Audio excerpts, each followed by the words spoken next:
کیا سنا رہا ہے امتحان اولئک هم الصدیقون، سارے کے سارے صدیقین ہیں۔ تو پھر ایک جملہ عرض کرتا چلو کہ صحابہ سارے کے سارے صدیقین ہیں، مگر صدیق ایک ہے جسے دنیا عائشہ کے باپ کے نام سے جانتی ہے۔ صحابہ سارے کے سارے صدیقین ہیں، مگر دنیا میں صدیق ایک ہے جو ابو بکر کے نام سے دنیا جانتی ہے، جسے دنیا عتیق کے نام سے جانتی ہے، جسے دنیا یار غار و یار مزار کے نام سے جانتی ہے، جسے دنیا خلیفۃ رسول اللہ کے نام سے جانتی ہے، جسے دنیا صاحب فی الغار کے نام سے جانتی ہے، جسے دنیا صدیق کے نام سے جانتی ہے، حتیٰ کہ وہ صدیق اکبر جسے دنیا ثانی اثنین کے نام سے جانتی ہے۔ تو صدیقین سارے صحابہ ہیں، مگر صدیق سب سے زیادہ سچا ایک ابو بکر ہے۔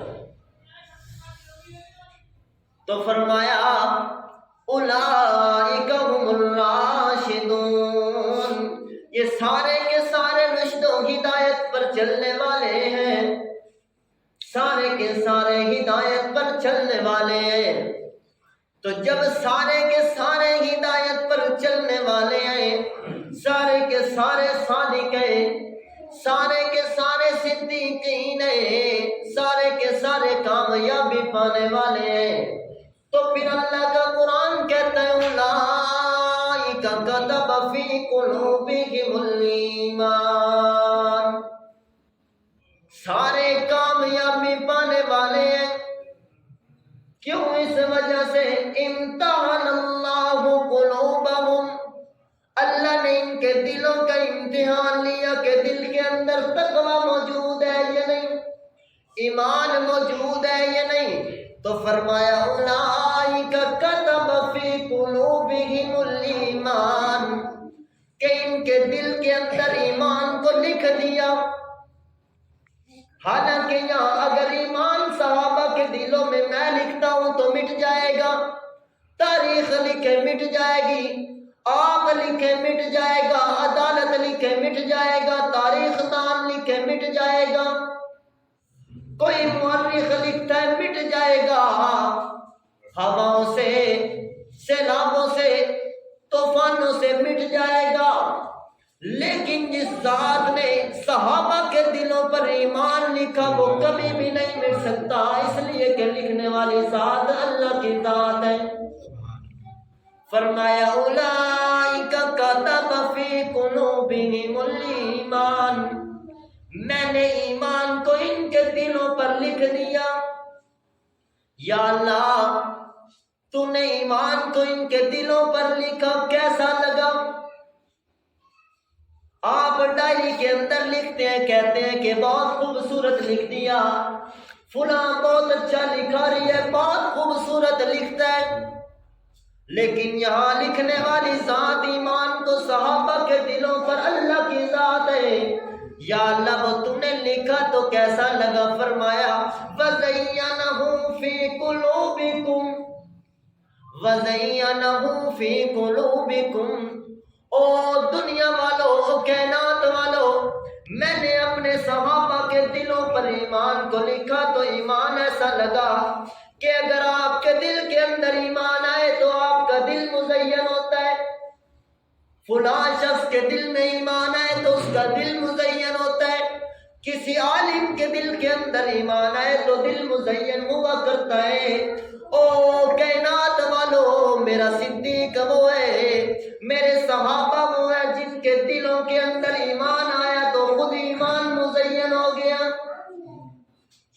باقیوں کے دلوں کے اندر ایمان آئے تو دل مزین ہوتے ہیں، لیکن یہاں صحابہ کے دلوں کے اندر جب ایمان گیا تو خود ایمان مزین ہوا۔ اور فرمایا وَزَيَّنَهُ فِي قُلُوبِكُمْ، یہی ایمان جب صحابہ کے دلوں کے اندر جاتا ہے تو دل مزین ہوتے ہیں، لیکن صحابہ کے جب دل میں ایمان گیا تو ایمان مزین ہوا۔ تو پھر اللہ کا قرآن کہتا ہے اولئک اولئک حزب اللہ، او میرا سونا پیغمبر، یہ شاگرد تیرے ہیں، فوجی میرے ہیں، اولئک حزب اللہ۔ پھر فرمایا کہ عنوان چل رہا ہے للتقویٰ، پرہیزگاری کا، امتحان اللہ قلوبہم للتقویٰ، کے صحابہ کے دلوں کے اندر کتنی پرہیزگاری موجود ہے۔ تو پھر آئیے سورۃ اللیل ہے، پارہ نمبر 30 ہے، آیت نمبر 17، فرمایا وَسَيُجَنَّبُهَا الْأَتْقَى الَّذِي يُؤْتِي مَالَهُ يَتَزَكَّىٰ، ان قریب دور رکھا جائے گا، ان قریب دور رکھے جائیں گے جہنم سے وہ اتقا جو متقی ہیں، جو زیادہ پرہیزگار ہیں، جو بڑے متقی ہیں۔ الذی یؤتی مالہ یتزکیٰ، فرمایا ان کے اندر پہلی صفت یہ موجود ہے کہ وہ مال خرچ کرتے ہیں تو اپنے مال کو پاک کرنے کے لیے۔ دوسری صفت یہ موجود ہے وَمَا لِأَحَدٍ عِندَهُ مِن نِّعْمَةٍ تُجْزَىٰ إِلَّا ابْتِغَاءَ وَجْهِ رَبِّهِ الْأَعْلَىٰ۔ دوسری صفت ان کے اندر یہ موجود ہے کہ وہ کسی کے بدلے میں مال خرچ نہیں کرتے، کسی کے بدلے میں مال خرچ کرنے کے بدلے میں مال خرچ نہیں کرتے، بلکہ إِلَّا ابْتِغَاءَ وَجْهِ رَبِّهِ الْأَعْلَىٰ، صرف اللہ کی رضا کے لیے مال خرچ کرتے ہیں۔ فرمایا کہ وَسَيُجَنَّبُهَا الْأَتْقَى، ان قریب جہنم سے دور رکھا جائے گا۔ کس کو؟ جو سب سے بڑا متقی ہے، جو اتقا ہے۔ تمام مفسرین لکھتے ہیں کہ اس آیت سے مراد سیدنا صدیق اکبر رضی اللہ تعالیٰ عنہ کی ذات ہے۔ فرمایا کہ وَسَيُجَنَّبُهَا الْأَتْقَى، ان قریب جہنم سے دور رکھا جائے گا جو سب سے بڑا متقی ہے، جو سب سے زیادہ پرہیزگار ہے۔ تو پھر میں جملہ کہہ چکا ہوں کہ صدیقین سارے صحابہ ہیں، مگر صدیق ایک ہے جسے دنیا ابو بکر کے نام سے جانتی ہے۔ تو یہاں یہ اتقا فرمایا کہ متقی تو سارے صحابہ ہیں، بلکہ اتقا صرف ایک ابو بکر ہے جسے دنیا صدیق کے نام سے جانتی ہے۔ متقین سارے صحابہ ہیں مگر اتقا ایک ابو بکر ہے جو سب سے زیادہ تقوی والا۔ اس میں تفضیل کا صیغہ ہے، یعنی سب سے زیادہ پرہیزگار۔ تو پرہیزگاری میں پہلا نمبر ابو بکر کا ہے۔ تو فرمایا وَسَيُجَنَّبُهَا الْأَتْقَى، کہ سب سے عنقریب دور رکھا جائے گا جہنم سے اس کو جو اتقا ہے، یعنی صدیق اکبر کو۔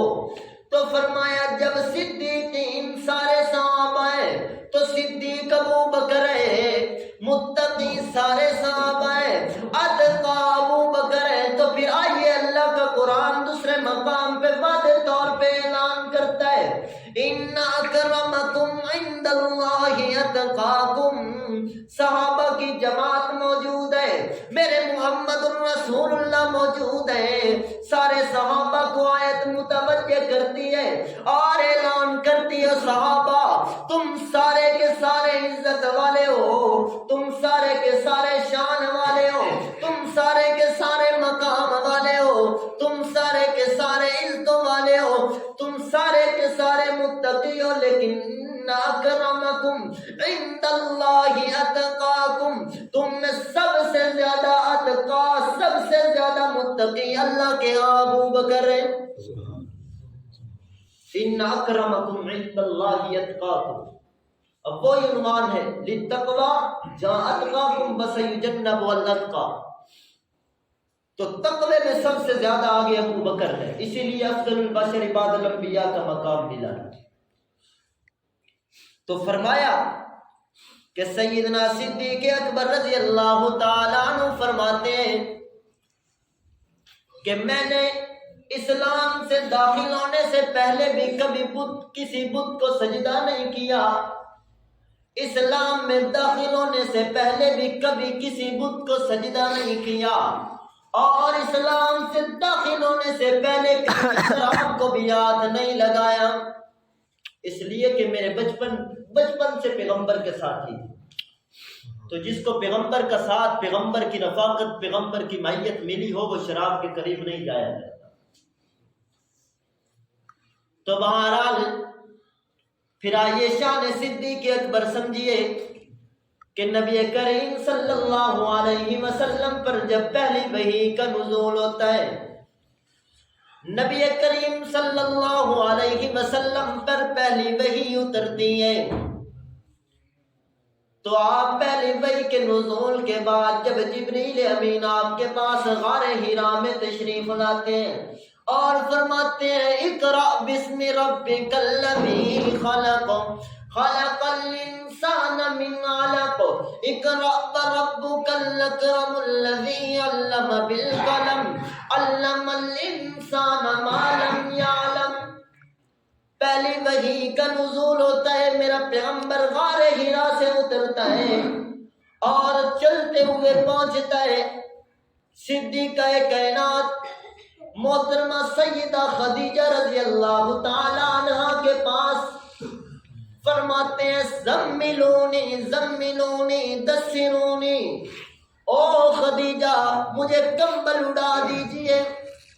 کیا معاملہ ہے؟ فرماتی ہیں انی خشیت علی نفسی، او خدیجہ مجھے میری جان کا خدشہ پڑ چکا ہے، مجھے میری جان کا خطرہ پڑ چکا ہے، میری ذات کو خطرہ پڑ چکا ہے۔ اس وقت سیدہ خدیجہ تسلی دیتی ہیں، میرے پیغمبر کی صداقت کی دلیل ہے کہ سب سے پہلے آپ کو گھر والوں نے تسلیم کیا، نہیں تو سارا جہان مان جاتا ہے، گھر والے نہیں مانا کرتے۔ بہرحال سب سے پہلے میرے پیغمبر کو بیوی تسلیم کرتی ہے اور تسلی دیتی ہے۔ جب میرا پیغمبر کہتا ہے زملونی انی خشیت علی نفسی، اس وقت آ کر تسلی دیتی ہیں اور فرماتی ہیں کلا واللہ ما یخزیک اللہ ابدا، کلا واللہ ما یخزیک اللہ ابدا، او میرا سونا پیغمبر ہرگز ایسا نہیں ہے، اللہ آپ کو کبھی بھی رسوا نہیں کرے گا، اللہ آپ کو کبھی بھی ایسا نہیں کرے گا، کبھی بھی رسوا نہیں کرے گا۔ کیوں میرا پیغمبر؟ سیدہ خدیجہ فرماتی ہے انک لتصل الرحم، او میرا پیغمبر آپ ٹوٹے ہوئے رشتوں کو جوڑنے والے ہو، آپ صلح رحمی کرنے والے ہو، وتحمل الکل، آپ غریبوں کا بوجھ اٹھانے والے ہو، وتکسب المعدوم وتصدق الحدیث، آپ تو سچی بات کہنے والے ہو، او میرا پیغمبر، وتقر الضیف، آپ اچھے مہمان نواز ہو، وتعین علی نوائب الحق، اور میرا پیغمبر آپ مشکلات میں حق کا ساتھ دینے والے ہو۔ کلا واللہ ما یخزیک اللہ ابدا، اللہ آپ کو کبھی بھی رسوا نہیں کرے گا۔ یہی مقام ہے کہ سیدہ خدیجہ تسلی دیتی ہیں، یہ الفاظ یاد رکھیے۔ اب آئیے سیدنا صدیق اکبر رضی اللہ تعالیٰ عنہ کی طرف، بخاری شریف کی حدیث ہے، سیدہ عائشہ صدیقہ رضی اللہ تعالیٰ عنہ فرماتی ہیں کہ سیدنا صدیق اکبر رضی اللہ تعالیٰ عنہ کفار مکہ کے مظالم سے تنگ آ کر، ان کی اذیتوں و آزمائشوں سے تنگ آ کر، تکلیفوں سے تنگ آ کر نکلتے ہیں، فرماتے ہیں کہ اب میں چلتے پھرتے اب اللہ کی وحدانیت کا چرچا کروں گا، اب اللہ کی وحدانیت کا اعلان کروں گا، مجھے مکے والے یہاں ٹھہرنے نہیں دیتے، یہاں تکلیفیں دیتے ہیں، اذیتیں دیتے ہیں، پریشانیاں دیتے ہیں۔ سیدنا صدیق اکبر رضی اللہ تعالیٰ عنہ اس وقت چلتے ہیں اور چلتے ہوئے وہاں سے نکل پڑتے ہیں، حبشہ کی طرف روانہ ہوتے ہیں۔ راستے میں ایک مقام پر ملاقات ہوتی ہے کارا کے ابن دغنہ سے۔ ابن دغنہ کافر ہے، سیدنا صدیق اکبر سے ملاقات ہوتی ہے تو پوچھتا ہے، یا ابا بکر النلائن، ابو بکر کہاں کا ارادہ ہے، کہاں جا رہے ہو بتائیے نا۔ سیدنا صدیق اکبر رضی اللہ تعالیٰ عنہ فرماتے ہیں کہ میں ان کے مظالم سے تنگ آ کر، ان مکہ والوں کی تکلیفوں سے تنگ آ کر آج چھوڑ کر جا رہا ہوں مکہ کو۔ اب میں اللہ کی زمین پر چل پھر کر اللہ کی وحدانیت کا اعلان کروں گا، اپنے پیغمبر کے بتائی ہوئی تبلیغ کروں گا۔ سیدنا صدیق اکبر کو وہ ابن دغنہ کافر تسلی دیتا ہے، جو الفاظ سیدہ خدیجہ نے میرے پیغمبر کے بارے میں کہے تھے وہ الفاظ ابن دغنہ یہودی آج دہراتا ہے، کہتا ہے کلا واللہ ما یخزیک اللہ ابدا، او ابو بکر ان مثلک لا یخرج ولا یخرج، ابو بکر آپ جیسوں کو نہ ہی نکالا جاتا ہے اور نہ ہی نکالا جا سکتا ہے، ابو بکر آپ واپس جائیے، کلا واللہ ما یخزیک اللہ ابدا، اللہ آپ کو کبھی بھی رسوا نہیں کرے گا، اللہ آپ کو کبھی بھی پریشان نہیں ہونے دے گا۔ کیوں ابو بکر؟ وجہ کیا ہے؟ اس لیے کہ ابو بکر آپ انک لتصل الرحم، آپ تو ٹوٹے ہوئے رشتوں کو جوڑنے والے ہو، بتحمل الکل، آپ غریبوں کا بوجھ اٹھانے والے ہو، بتکسب المعدوم، بتصدق الحدیث، بتقر الضعیف، بتعین علی نوائب الحق۔ او ابو بکر آپ تو حق کا ساتھ دینے والے ہو، آپ تو اچھے مہمان نواز ہو، ابو بکر آپ جیسوں کو نہ ہی چھوڑا جا سکتا ہے، اللہ آپ کو کبھی بھی رسوا نہیں کرے گا، واپس جائیے۔ ابن دغنہ ہے کافر، لیکن صدیق کی صداقت کا اس کو بھی پتا ہے، اور اس وقت کے کافر جانتے تھے کہ صدیق پیغمبر کا دوست ہے۔ آج اگرچہ یہ نہیں مانتے کہ صدیق پیغمبر سے دور ہے، لیکن اس وقت کا کافر صدیق کی صداقت تو مانتا تھا اور پیغمبر کا دوست مانتا تھا، اور اس پر بھی دلائل موجود۔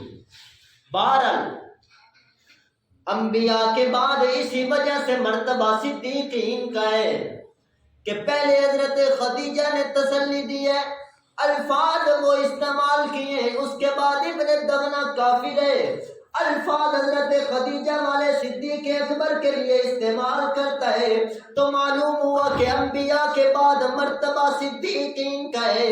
اللہ کا قرآن کہتا ہے وَمَن يُطِعِ اللَّهَ وَالرَّسُولَ فَأُولَٰئِكَ مَعَ الَّذِينَ أَنْعَمَ اللَّهُ عَلَيْهِم مِّنَ النَّبِيِّينَ وَالصِّدِّيقِينَ۔ انبیاء کے بعد مرتبہ صدیقین کا، صدیقین میں اول نمبر ابو بکر کا، صدیقین میں صداقت میں اول نمبر ابو بکر کا۔ تو فرمایا نبیین و صدیقین، انبیاء کے بعد مرتبہ صدیقین کا، اسی لیے تو فرمایا افضل البشر بعد الانبیاء ابو بکر ہے۔ تو جب افضل البشر بعد الانبیاء ابو بکر ہیں، تو ابو بکر کو صدیق کا خطاب بھی میرے پیغمبر نے خود دیا ہے، صدیق ابو بکر کو میرے پیغمبر نے خود فرمایا۔ وجہ کیا تھی؟ اس کی بہت ساری وجوہات ہیں کہ صدیق کو صدیق کیوں کہتے ہیں۔ دوسرا عنوان ہے کہ ابو بکر کو ابو بکر کیوں کہتے ہیں، اس پر بھی کافی طویل بحث ہے، بہرحال وقت کم ہے۔ تو صدیق کو صدیق کیوں کہتے ہیں کہ پہلی وجہ کہ سیدنا صدیق اکبر رضی اللہ تعالیٰ عنہ جو بھی دین کے بارے میں سنتے اس کی بغیر کیل و کال کے اس کی تصدیق کرتے تھے، اس لیے میرے پیغمبر نے آپ کو صدیق کہا۔ دوسرا وہ مقام ہے کہ جب میرے پاک پیغمبر علیہ السلام رات کے کچھ لحظے کے اندر معراج کرنے کے لیے تشریف لے جاتے ہیں، یہ بھی ایک الگ عنوان ہے۔ سبحان الذی اسریٰ بعبدہ، اسریٰ کسے کہتے ہیں، معراج کسے کہتے ہیں؟ معراج اوپر جانے کو اور اسریٰ زمین پر چلنے کو کہتے ہیں، ایک الگ عنوان ہے، پھر انشاءاللہ العزیز موقع ملا تو اس پر بات ہوگی۔ تو فرمایا سبحان الذی اسرا بعبدہ لیلا، پاک ہے وہ ذات یعنی شریکوں سے پاک ہے وہ اللہ جس نے اپنے بندے کو سیر کروائی ہے لیلن رات کے کچھ لحظے کے اندر من المسجد الحرام الى المسجد الاقصى۔